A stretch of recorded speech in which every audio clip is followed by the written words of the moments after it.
زیتون کے درخت سے ایسا درخت اور شجر جو بھلا ہے، شفاء ہے، نہ اس کا شر ہے نہ اس کا غرب۔ قریب ہے وہ وقت کہ یکایک چراغ جلولاؤ اور چراغ کے لفظ سے یہ تیاری ہو، یہ کوئی آگ کا چراغ، آگ میں سے چھو بھی نہیں سکتی، یہ تو نور پر نور ہے، نور کے بعد یاد اللہ لنورہ من یشاء، اللہ جس کی چاہتا ہے اس نور کی طرف ہدایت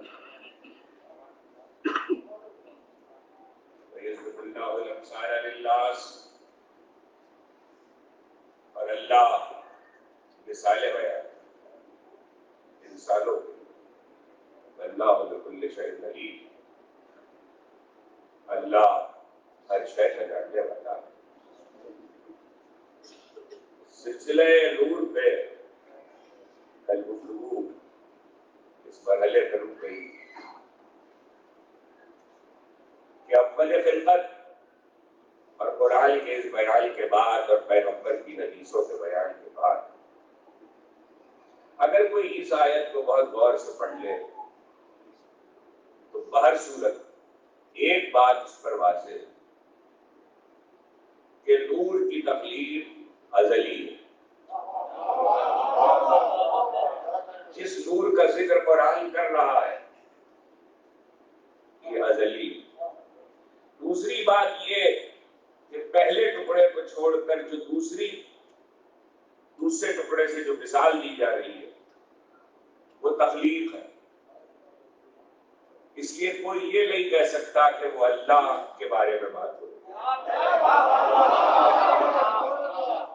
پہلا حصہ اللہ نور السماوات والارض، یہاں تک تو اللہ کے بارے میں بات، لیکن اس کے بعد تخلیق پہ گفتگو ہے۔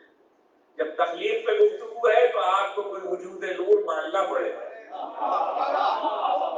ایک تو وجود نور ماننا پڑے گا، دوسرے اسے ازلی ماننا پڑے گا۔ ازلی کا مطلب کیا ہے کہ اس پہ زوال محیط نہیں ہے، وہ زوالوں پہ محیط۔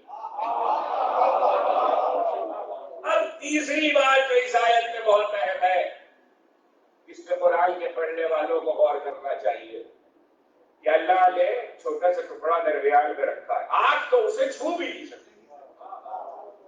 اب میں آپ کی فکروں کو متوجہ کر رہا ہوں کہ قیامت تک کے لیے ابد الآباد کی منزلوں پر اللہ نے قرآن میں رکھ دیا، نور ہے، آگ اسے چھو نہیں سکتی۔ لیکن عجیب بات ہے کہ آگ نے نور سے جھگڑا نہیں کیا، خاک سے کیا۔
لیکن الگ الگ طریقے سے قدرت کا بیان. تو نے سجدہ کیوں نہ کیا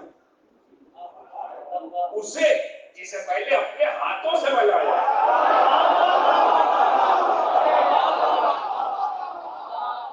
ہاتھوں سے بنایا ہے. دیکھیے ہاتھوں سے بنایا تھا اور حکم سجدہ تھا, امر سجدہ تھا.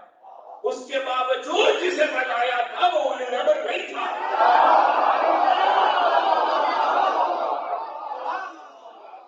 ہاتھوں سے بنایا, تو نے اسے سجدہ کیوں نہ کیا؟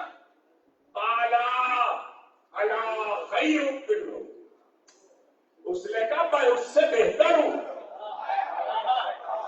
اور پھر دلیل خلقتنی من نار وخلقتہ من طین, تو نے مجھے آگ سے پیدا کیا اور اسے مٹی سے پیدا کیا, میں اس سے بہتر ہوں. فقالا فاخرج منہا, اس بات کا جو اس نے کہا میں بہتر ہوں, اللہ نے جواب نہیں دیا. ایسی باتوں کا قرآن بتانا جواب نہیں دیتے.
اور قیامت تک اس پر میری لعنت ہے, قیامت تک لعنت ہے. کہاں ایک وقت کا لعنت قیامت تک.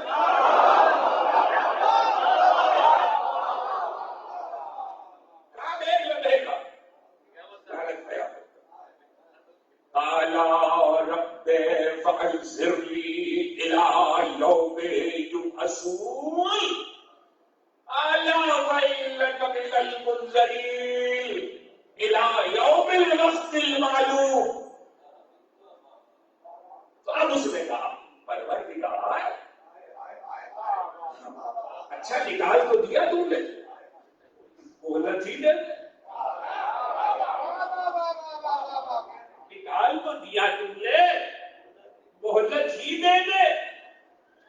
اور اس نے یہ بھی بتایا کہ اسے کب تک کی مہلت چاہیے. تو کہا الی یوم یبعثون, قیامت تک کی مہلت دے. تو پلٹ کے قدرت نے آواز کی, مہلت تو ہم تجھے دے رہے ہیں, فإنك من المنذرين, مہلت تو ہم تجھے دے رہے ہیں لیکن قیامت تک کی نہیں دے رہے. الی یوم الوقت المعلوم, وقت معلوم تک کی مہلت دے. ایک بات پتہ چلی, قیامت اور ہے, وقت معلوم اور. دوسری بات قیامت اور ہے, وقت معلوم اور ہے. دوسری بات لوجیکل ہے, اس کے لیے کسی دلیل کی ضرورت نہیں ہے, کسی حوالے کی ضرورت نہیں, کسی روایت کی ضرورت نہیں. اگر وقت معلوم قیامت کے بعد آنے والا ہوگا تو اللہ کبھی یہ نہ کرتا, اس لیے کہ اس نے مہلت ہی قیامت تک کی مانگی. اس کا مطلب یہ وقت معلوم جو بھی ہے اسے قیامت سے پہلے آنا ہے.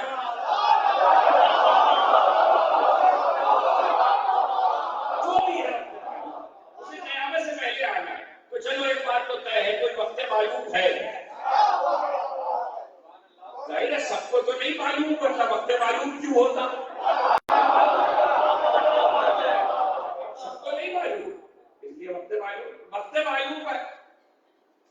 اب اس سے پہلے کہ بات کو آگے بڑھاؤ, اس کے بعد اس نے یہ کہا جب مہلت مل گئی اور وقت معلوم تک نکالا, فبعزتك لأغوينهم أجمعين إلا عبادك منهم المخلصين. تیری عزت کی قسم.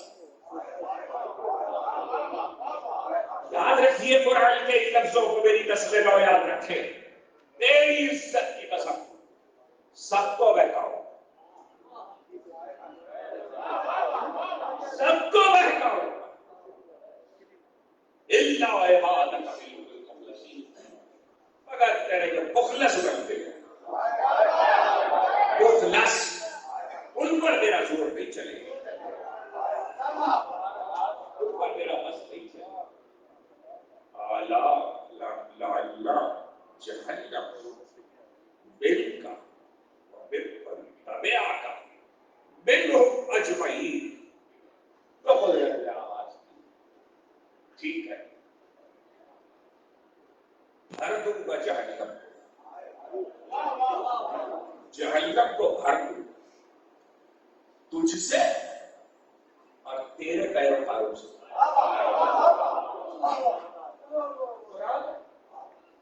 تجھ سے اور تیری پیروی کرنے والوں سے جہنم کو بھر دوں. اب ذرا ان لفظوں پہ غور کیجئے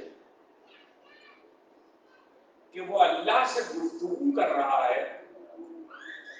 بیٹا باتیں بھی لو، اللہ سے گفتگو کر رہا تو کہہ رہا پروردگار،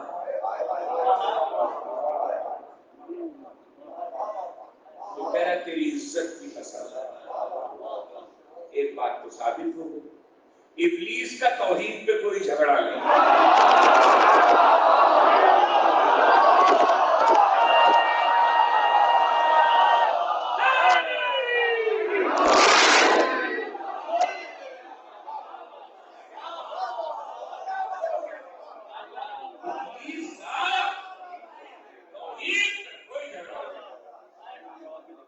سمجھنا پڑے گا کس بات پہ جھگڑا.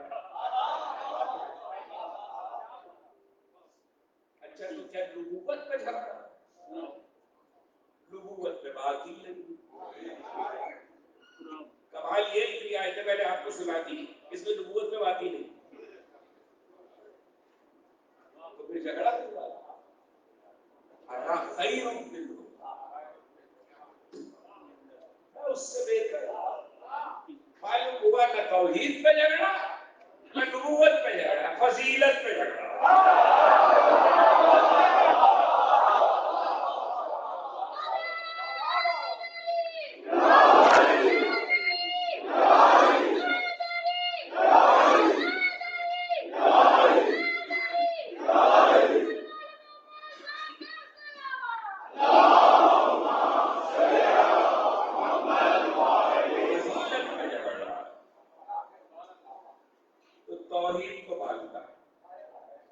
اللہ کو مانتا، اب تک مانتا ہے.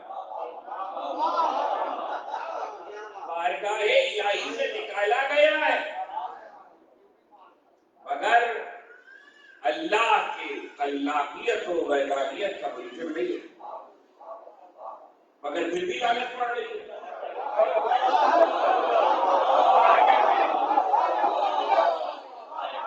کہاں پچھلی کی اس کی عبادتیں اور سجدے، اور کہاں قیامت تک کا اللہ کو ماننا. دونوں باتیں لعنت سے نہیں بچا پائے.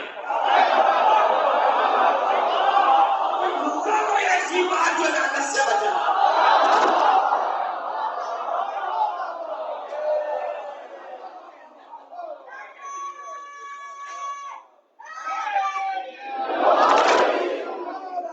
سلامات بھی بھیجیے بھائی.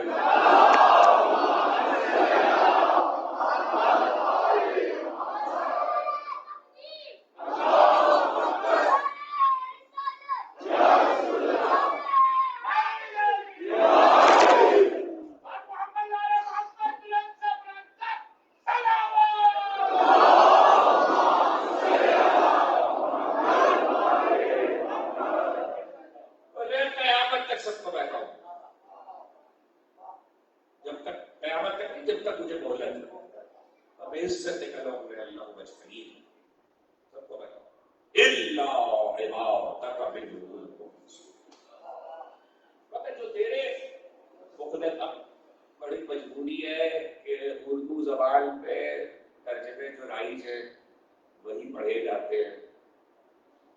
مخلص کے لام پہ زبان ہے،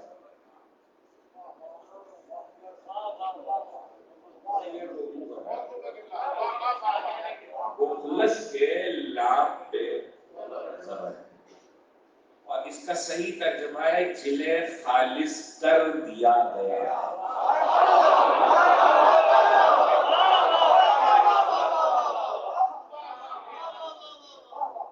جنہیں خالص کر دیا گیا ہے. کل کی گفتگو اور پرسوں کی گفتگو آپ کے ذہن آئی ہے. جنہیں خالص کر دیا گیا، اس کا مطلب یہ ہے کہ جنہیں خالص کر دیا گیا ہے وہ نہیں شیطان کے جانبے آئیں گے. باقی زبان اب میں کیا سمجھوں کہ یہ کون ہے جنہیں خالص کر دیا گیا. بچوں کو یہ بتانے کی ضرورت تو نہیں ہے کہ ایک وہ ہر دنیا کے ہر کام پہ ایک جب فعل انجام پا رہا ہوگا، ماں باپ نے بچوں کو تیار کر دیا، تو اس کا مطلب ہے بچے اور ہیں ماں باپ اور. بچے وہ ہیں جنہیں تیار کیا گیا، ماں باپ وہ ہیں جنہوں نے تیار کیا. اب ایک اور سوال، اگر شیطان کہہ رہا ہے کہ میں تیرے مخلص بندوں کو نہیں کہتا ہوں، کوئی کیسے بس مخلص پہ میرا بس نہیں چلتا. ابلیس ہے مگر اسے بھی یہ پتا ہے کہ کس پہ میرا بس نہیں چلتا. لیکن اگر وہ یہ کہہ رہا ہے اور وہ مخلص کا لام زبر بنا رہا ہے کہ یہ خالص کر دیے گئے، تو پھر مجھے اتنا حق تو ہے نا کہ میں ڈھونڈوں کہ اگر یہ خالص کر دیے گئے تو خالص کر دینے والے کون ہیں. تو آپ نے سنا ہوا، مجھے نہیں پتا کس نے کیا سنا ہوا، میں قرآن کی بات کر رہا ہوں. خالص کر دیے گئے ہیں ان کو تو نہیں بتا سکتا، لیکن جس نے خالص کیا ہے، جنہوں نے خالص کیا ہے، ایسا کیسے ہو سکتا ہے کہ قرآن نے یہ نہ بتایا ہو کہ خالص کر دیے گئے ہیں ان کا تو ذکر ہے اور خالص کر دینے والوں کا ذکر ہو جو خالص کر رہے ہیں، تو کہاں تلاش کریں؟ قرآن نے آواز قل اتحاجونی فی اللہ وربک قل کہو اے نبی، کہو اتحاجونی فی اللہ،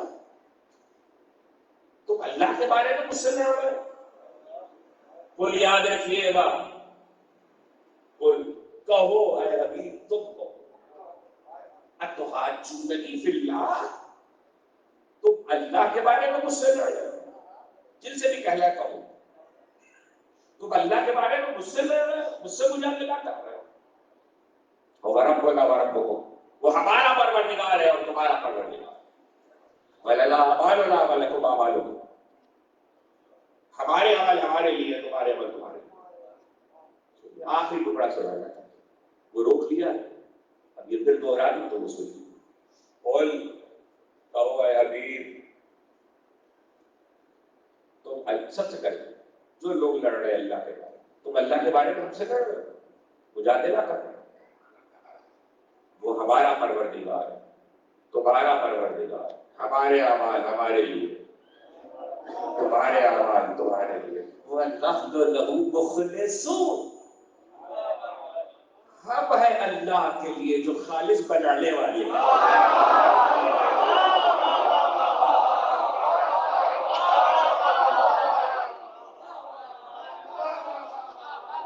جو سمجھا وہ سمجھا، جو نہیں سمجھا اسے کیا سمجھا.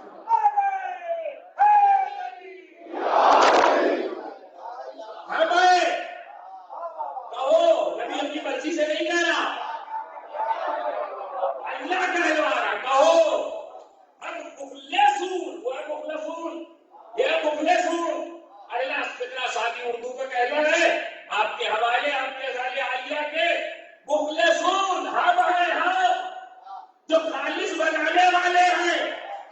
یہ کہلوا رہا ہے نبی سے سیغہ ہے جمع کا ایک سے زیادہ ہے.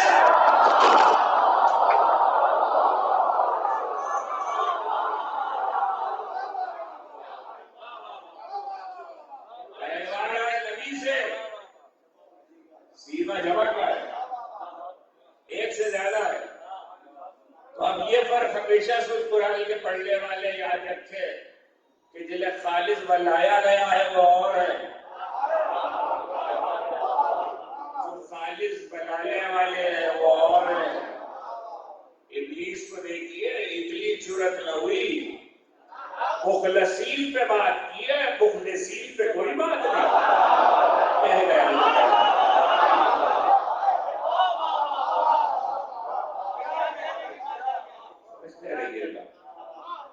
مخلصین پہ بات کی ہے، مخلصین پہ بات کی.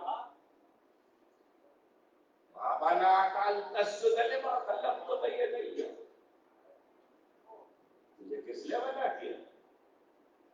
کسی سے پہلے اپنے ہاتھوں سے بنایا. بات یہاں سے شروع ہوئی، تک کہاں ہوئی، تک یہاں ہوئی. میں بہتا ہوں اللہ کا کر لیا. بے لیازی دیکھیے قدرت کی. اگر موقع ہوتا ہے تو سبدیت پہ بات کرتے ہیں. قرآن کی آیتوں کو پڑھیے تو آپ کو جگہ جگہ قدرت کی بے لیازی ہے. تو میرا بابے عزت ہے تیری عزت کی قسم نہ ہو رہا ہے نہ ہو رہا ہے سب کو گمراہ. جواب کیا ہے؟ قال فالحق والحق اقول. تو حق کہہ رہا ہے میں بھی حق کہہ رہا ہوں. قرآن ہے مطلب یہ کہ کر لے جسے تجھے اربا کرنا. اگر سب بھی چھوڑ جائے، ساری کائنات بھی خدا وحدہ لا شریک کا انکار کرتے تو ذات احدیت پہ کیا آتا ہے؟ اس کی شان میں کیا فرق پڑتا ہے؟ کوئی فرق نہیں. اس بے لیازی کو زمانہ سمجھے. ذات احدیت کی شان پہ سب بھی کافر و مشرک ہو جائے، سب گمراہ ہو جائے، کوئی فرق نہیں پڑتا. خدا کی شان ایک نہ ہو، کیوں پر نہیں پڑتا؟ اب دو وجوہات ہیں. ایک تو سمجھیت ہے، بے لیازی ہے اس لیے نہیں پڑتا. دوسرا یہ کہ جو اسے سجدہ کرنے والے ہیں وہ ہے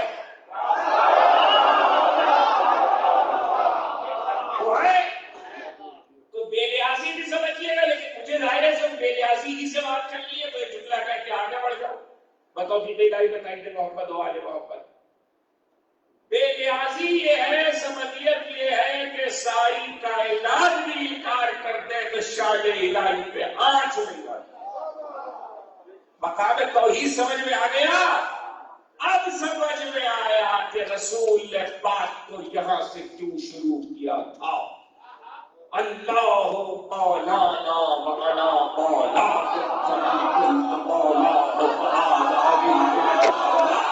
اللہ ہمارا مولا ہے، میں تمہارا مولا ہوں، اور جس کا میں مولا ہوں اس کے علی مولا ہے. بات تو توحید سے شروع کیا تاکہ بے نیازی بھی سمجھائے.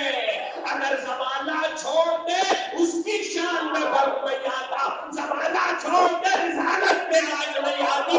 اگر سب چلے جائے علی کے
بڑی عزت ہے. ہمارے ہونے سے ولایت کی شان نہیں بڑھتی. ہمارا ایمان والا شان بڑھا دے گا یا ہمارا کافر ہونا شان گھٹا دے گا. ولی بھی تو اللہ کا ہے. اب میں آپ سے پوچھ رہا ہوں اتنی دیر کی گفتگو کے بعد اس کے جواب میں جہنم بیلکا وبدل تابعاکا بلہم اجمعین بھر دوں گا جہنم بھر دوں گا تجھ سے اور تیرے اتباع کرنے والے. یہ ذرا بتلائیے گا کہاں پائے جاتے ہیں اتباع؟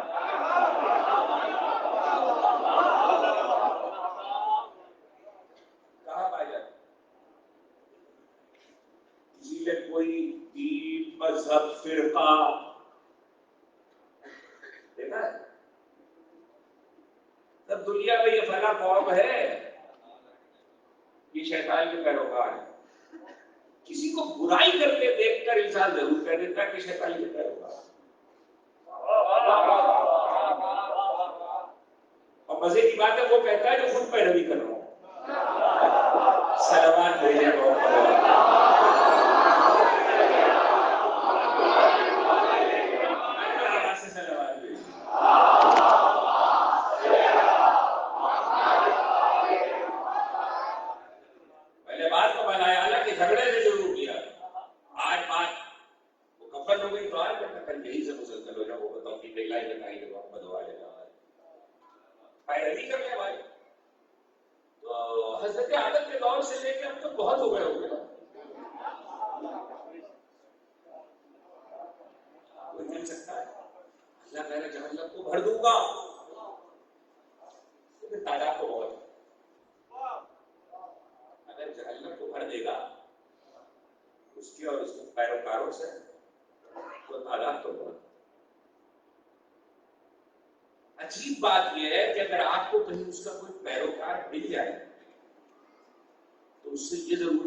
اور ہر ایک کو اتنا یقین ہے کہ غلطی خود کرتا ہے، نہ شیطان کو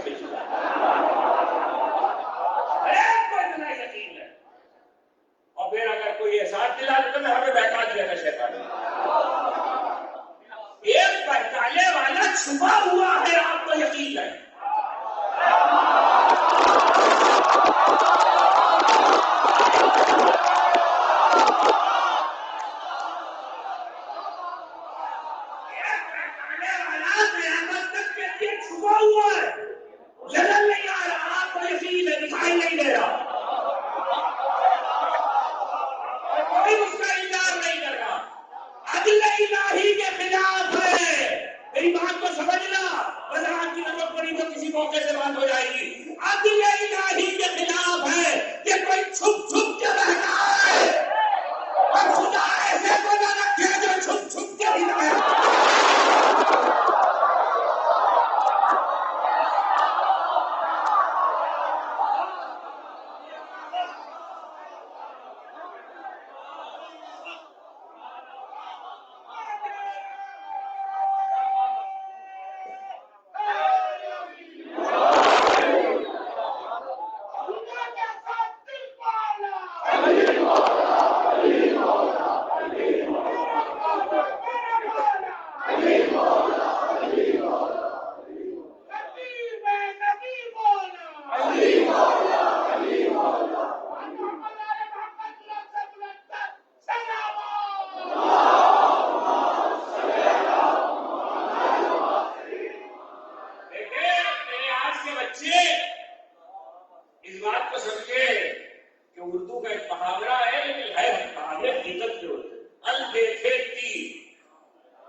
بہت سختی کرتے ہیں اندیکھے بھی.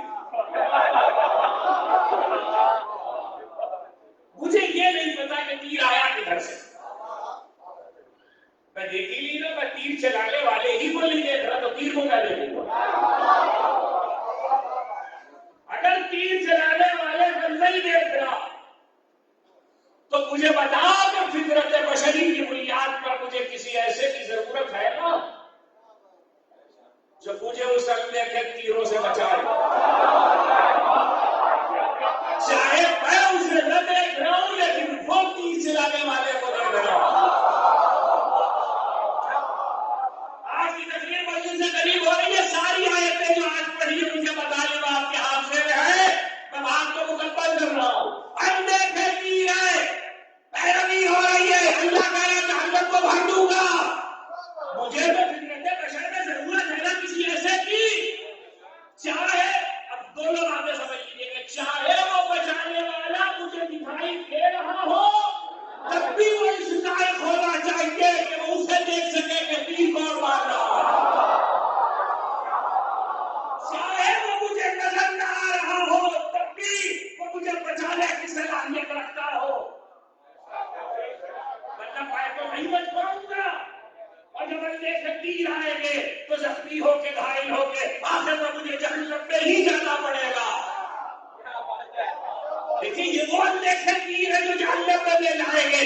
اب میں کیا کروں اگر بات ساری سمٹ کے آ کے یہاں ختم ہو جائے کہ عالم اسلام کی حدیث کی کتابیں لکھے کہ رسول نے کہا کہ مجھ سے اللہ نے کہا اگر دنیا علی کی محبت میں متفق ہو جاتی.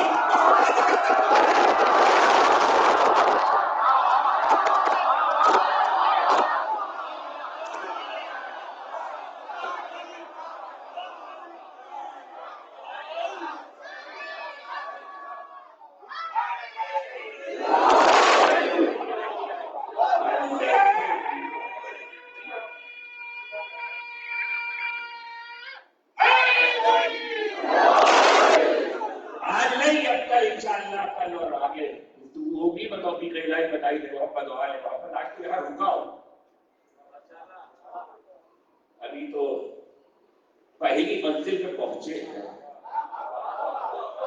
تاکہ اس تسلسل سے اب ایک بات اور ہے، اور بس تین جملے، تین لفظ بن گئی جملے میں. اس کا مطلب یہ ہے کہ غیبت کو کوئی حادثہ نہ سمجھے.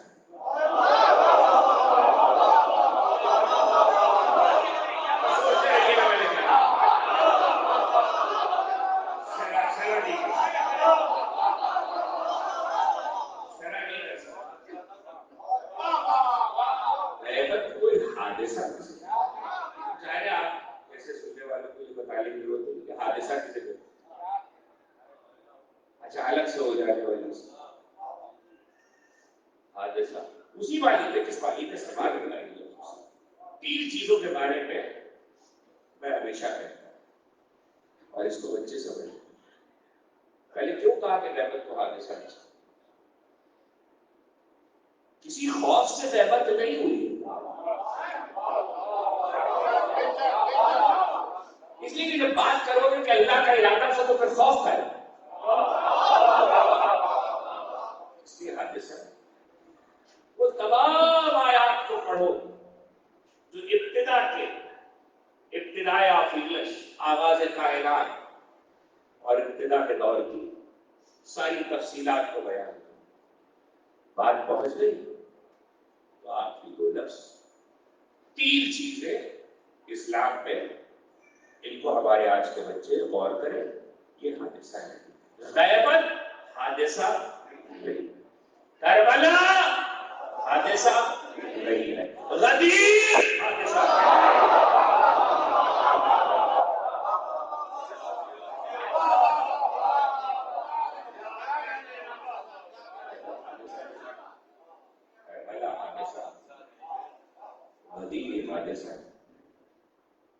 حادثہ وہاں ہوتا ہے جو جانے والوں کو منزل کا نہیں پتا ہوتا.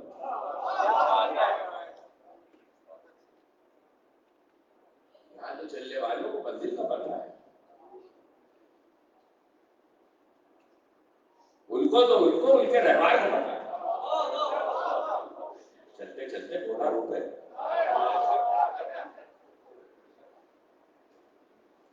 آج محرم کی تھی،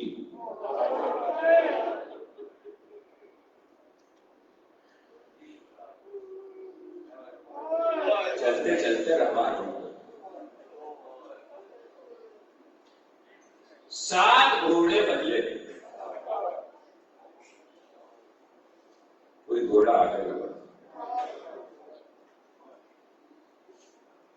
کس دن کا واقعہ ہے؟ 2 محرم. سورج ڈھلنے سے قریب ہو رہا تھا، شام بڑھ رہی تھی.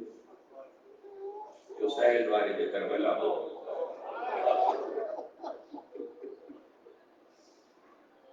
7 گھوڑے بدلے. جب 7واں گھوڑا بھی آگے لگ رہا، حسین گھوڑے سے اتر پڑے، خاک پہ بیٹھ مٹی اٹھائی، کربلا کی گھاس اٹھائی، سوکھ اور سوکھ کر بعض روایات پہ اتنا ہے کہ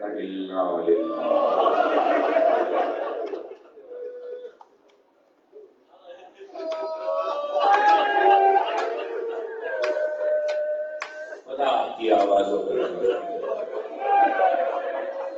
خدا آپ کی آنکھوں پر رحمت نازل کرے.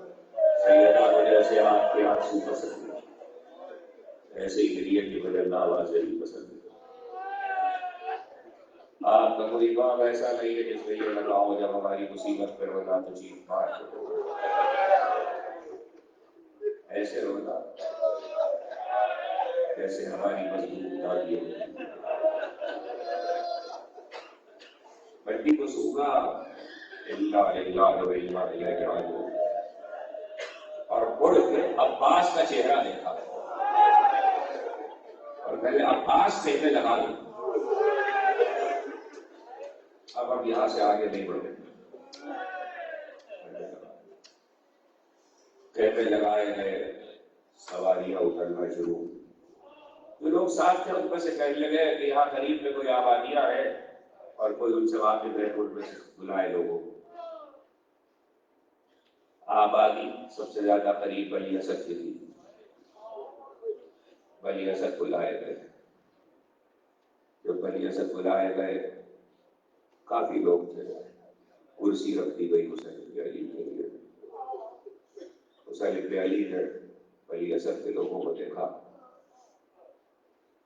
اور پہلا سوال یہ کیا، اس زمین کا کیا نام ہے؟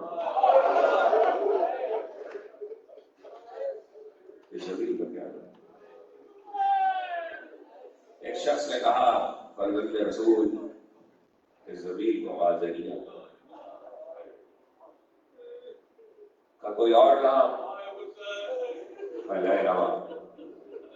کا کوئی اور نام؟ کپاہیا. کا کوئی اور نام؟ کشت فرات. حسین نے کہا اور کوئی نام کیا؟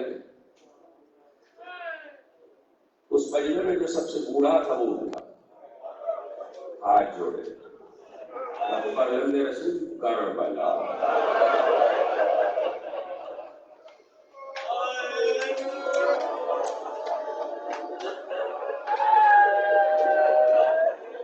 آپ کی آوازوں کی رحمت نازل کرے. کربلا ہاں یہ زمین ہے کربلا. کہ زمین کا مالک کون ہے؟ لوگوں نے کہا ولی اسد.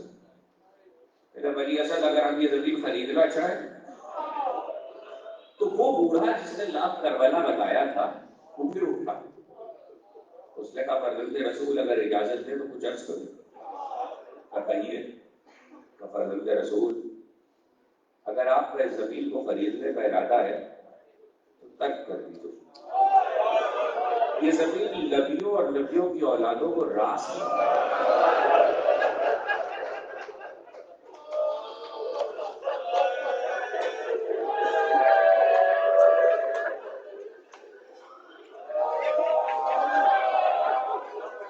یہ زمین نبیوں اور نبیوں کی اولادوں کو راس نہیں ہے.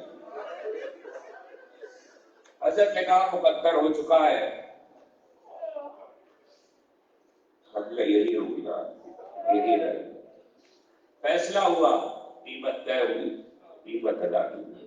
تاریخ کی کتابوں میں تو میں نے نہیں دیکھا لیکن مقاتل میں نے یہ فکرہ دیکھا ہے کہ جب قیمت ادا ہو گئی اور قبالہ وثیقہ لکھا جانے لگا، ڈاکومنٹ زمین کا، تو حسین نے کہا علی اکبر کے نام لکھا.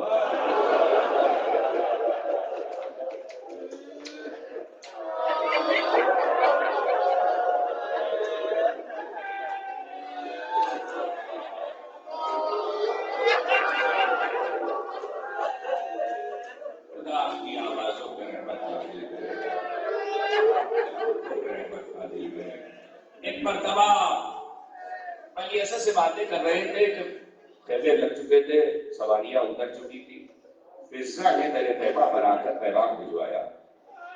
تو پیغام حسین کے پاس آیا کہ بہن نے یاد کیا. گفتگو کو روک کے سورج ڈوب چکا تھا، گفتگو کو روک کے بہن کے پاس آیا. بہن کیسے یاد کیا؟ تو بھیا یہ کون سی زمین؟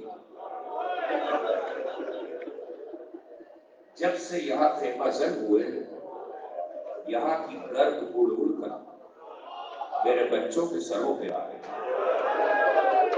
اور گرد یتیمی کی خبر دے رہے ہیں. کر رہے لگ یہ کربلا ہے. تو بھیا دوسری بات یہ ہے کہ اس زمین کی مٹی سے تمہارے لہو کی خوشبو.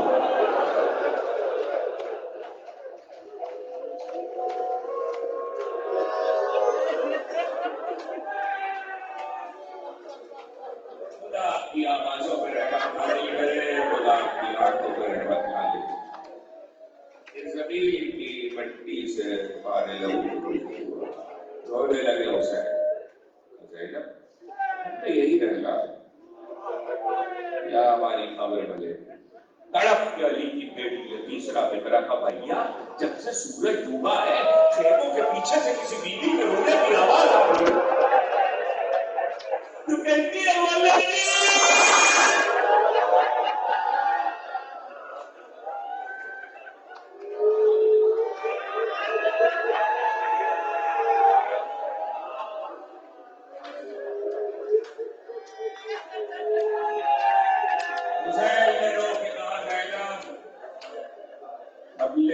مدینہ نہیں چھوڑا، والے بھی مدینہ چھوڑا. پہل کو دلاسا دے واپس آئے. حوالہ لکھا جا چکا. کہنے لگے بنی اسد ہم نے تم سے یہ زمین کچھ شرائط پہ لی. ساری شرطوں کا سب بیان ہے. کچھ شرطیں سن لیجیے. کچھ شرائط پہ لی. پہلی شرط تو یہ ہے کہ ایک وقت آئے گا یہاں ہمارے مہمان آیا تھے. تمہارے ظاہر آئے انہوں نے 3 دن میں مار رکھنا، ان کے کھالے پانی کا خیال کرنا، اللہ اللہ بھوکا پیاسا قتل ہونے والا۔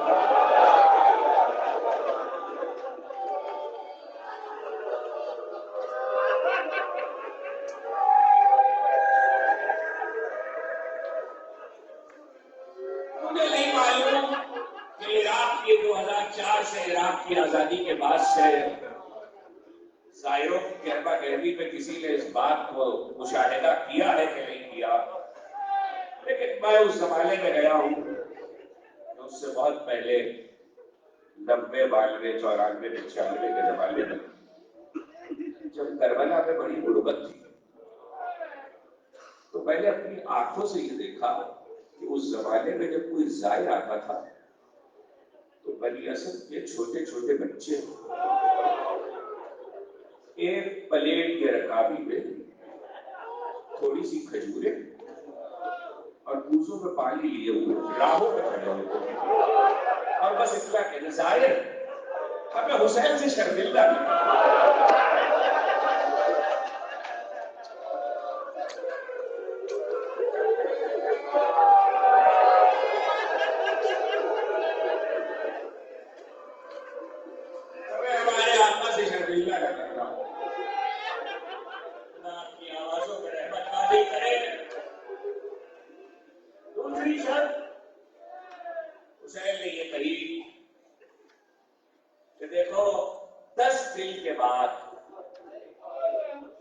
زمین کو تم پر ہبا ہے،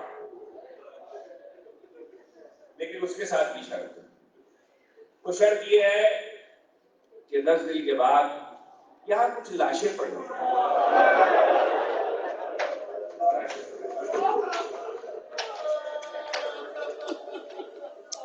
تو وہ لاشوں کو دفنا دینا اور یہ کہہ کے بات بنی اسد سے ختم ہو گئی۔ جتنے مرد بیٹھے تھے بنی اسد کے سب سے ایک جملہ تھا، یہ کہہ لگے تم ان لاشوں کو دفنا دینا، اب جاؤ گھر جاؤ اور گھر سے اپنی عورتوں کو دیکھو۔ عورتیں آئی کہ ہم نے تمہارے مردوں سے وعدہ لیا ہے کہ ہمارے لاشیں دفنا دینا، لیکن اگر تمہارے مرد خوف کھائے تو انہیں غیرت دلانا ہے۔ اشارہ کر سکا تو کروں گا ہی فکروں انہیں غیرت دلانا۔ اس کے بعد عورتوں سے کہا جاؤ تم بھی جاؤ اور اپنے گھروں سے بچوں کو دے دو۔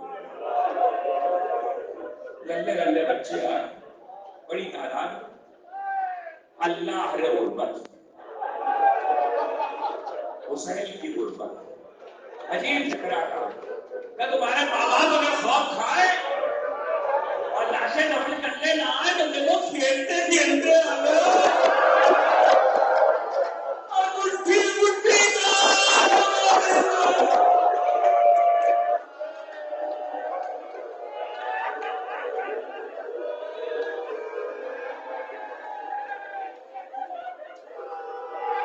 مجلس ختم کر دیتا 2 جملے سن لیجیے۔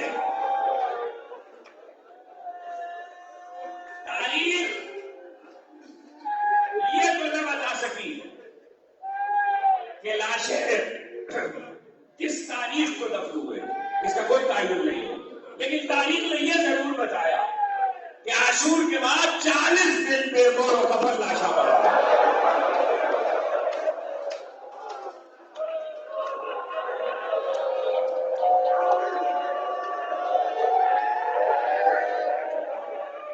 کم سے کم 40 دن بے گور و کفن لاشاں پڑا۔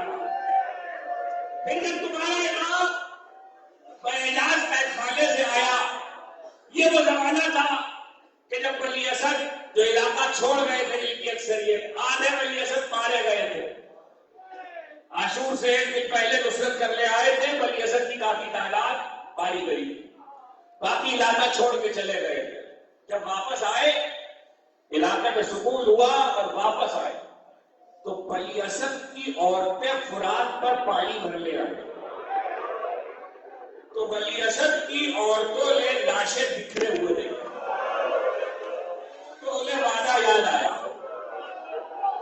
گھر جا کے مردوں سے صرف ایک جملہ تھا، بہت ہو گیا، اب نہ چولہا جلے گا نہ روٹی پکے گی، ارے رسول کو کیا منہ دکھاؤ گے؟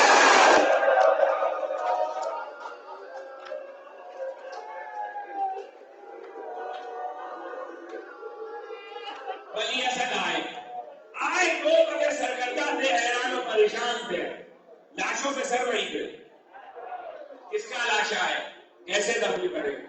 ابھی حیرانی و پریشانی میں تھے کہ ایک لاکھا سوار آتا دکھائی دیا، یہ سمجھے کہ فوج یزید کا سپاہی ہے، نیلوں کے پیچھے چھپ گئے، لیکن آنے والے کو غور سے دیکھا تو بہت لاغر تھا، بہت قریب تھا، اس نے لاکھا بٹھایا، وہ اتنا کے لیے قریب گئے، تو پہلے آنے والے کہاں سے آ رہے؟ کہ میں تمہارے زمانے کا امام ہوں، تمہارے زمانے کا امام ہوں۔ انہوں نے کہا مولا ہم نے آپ کے باپ سے وعدہ کیا تھا، آپ نے میرا جملہ سن لیا، بخدا اگر یہ عاشور کے بعد کی تاریخیں ہوتی تو میں اس جملے پر رک جاتا، مگر ایک بات کہہ دوں، حسین کے ساتھ ابھی تو سید سجاد کو کچھ دن پہلے دیکھا نا، اگر آپ نے دیکھا پیر میں شہادت ہو گیا،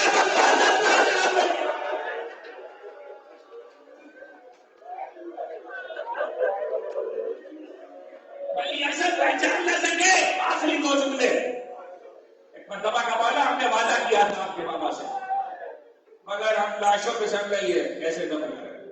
امام روئے، بتایا ایک بڑی قبر بناؤ جسے آج گنجے شہید آتے ہیں، بڑی قبر بنائی، ایک ایک لاشا اتارا، امام نے خود لاشیں اتارا، اس کے بعد نشے پہ آئے مظالمت جہاد، کہا دو قبر بناؤ، ایک قبر بناؤ، دوسری اس کی پائی تھی، کہا مولا پہلی قبر کس کی ہے؟ کہا میرے باپ حسین کی، کہا دوسری پاؤں کی طرف، کہا میرا باپ میرے بھائی علی اکبر سے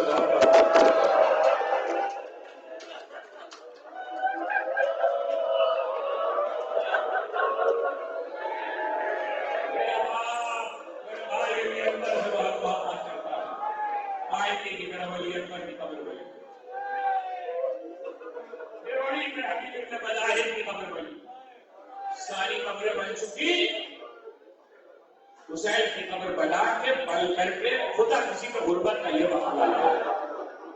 عابد دیوار نے پشت مبارک سے آنسو بہائے، پشت مبارک سے لکھا یہ قبر ہے غریب کی، مظلوم کی، جاسر کی، فقیر کی، شہید، یہ کہہ کے کھڑے ہوئے، روتے جاتے ہیں آخری جملہ، یہ کہہ کے کھڑے ہوئے، پورے میدان کربلا پہ نظر کی، اور ایک مرتبہ ولی اسد سے کہے اور کوئی لاشا دیکھا ہے؟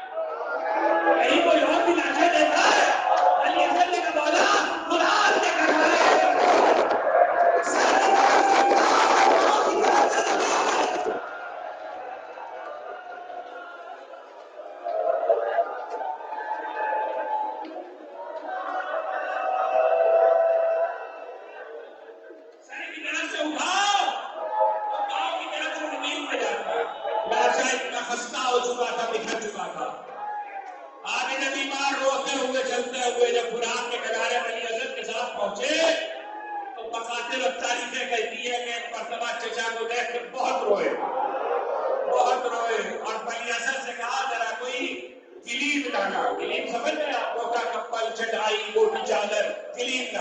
کلیم لایا گیا،